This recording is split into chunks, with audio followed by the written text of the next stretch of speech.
Vamos a trabajar esta nueva clase con un tema nuevo que es la trigonometría. La trigonometría, trigo significa triángulo, metría significa medida. Medida entre lados y ángulos de un triángulo. La razón trigonométrica relaciona los lados y los ángulos de un triángulo a través justamente de tres razones y solamente se da cuando tengo triángulos rectángulos.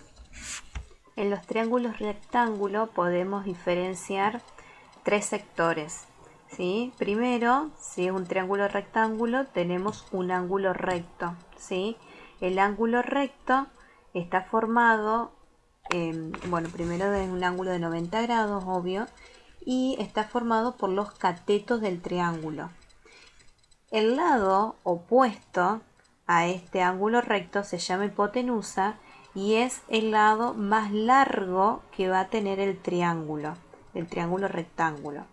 Los otros dos ángulos van a sumar entre ellos 90 grados. Recuerden que en segundo año ustedes trabajaron con el teorema de Pitágoras y solamente se aplicaba el teorema de Pitágoras en los triángulos rectángulos.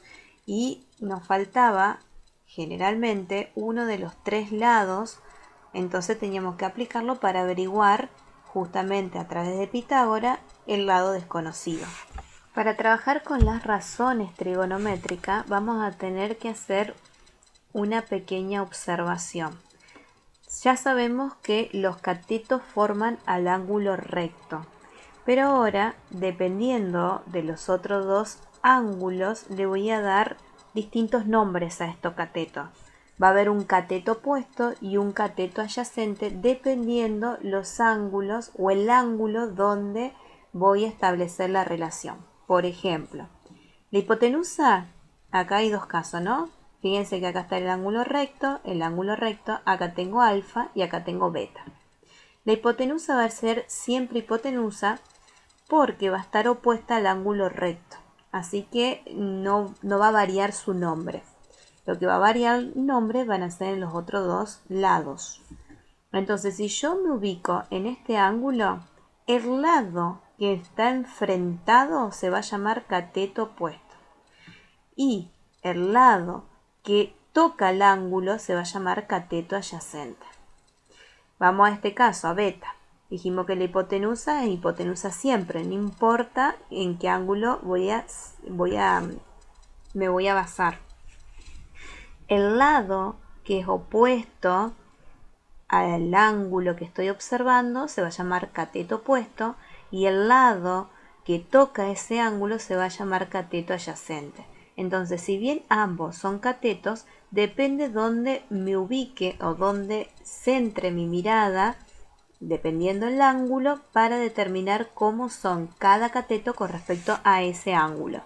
Vamos a ver entonces las tres razones directas que vamos a tener: seno, coseno y tangente.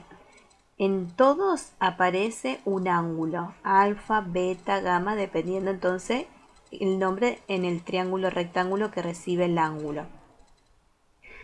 Como antes les dije, las razones, recuerda que razón es división entre dos datos.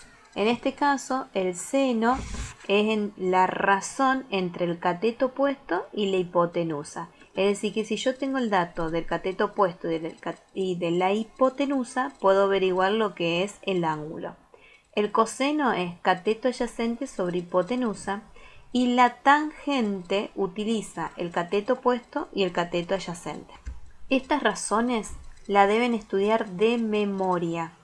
No hay otra manera para implementarlo porque lo van a seguir utilizando hasta sexto año, ¿sí? Seno, coseno y tangente y las razones correspondientes.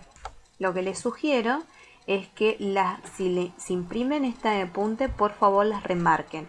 Y si no pueden imprimirlo, lo anotan en la carpeta y lo estudian.